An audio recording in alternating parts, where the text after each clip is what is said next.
Նա աներևույթ Աստծու պատկերն է, ծնված բոլոր արարածներից առաջ, որովհետև նրանով ստեղծվեց այն ամենը, ինչ երկնքում է և երկրի վրա, ինչ երևում է և ինչ չի երևում, թե գահեր, թե տերություններ, թե պետություններ, թե իշխանություններ,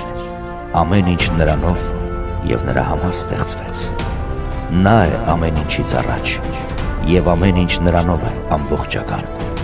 Նա է գլուխը մարմնի, եկեղեցու։ Նա է սկիզբը, անդրանիկը մեռելներից, որպեսզի ամեն ինչում ինքը լինի առաջնային,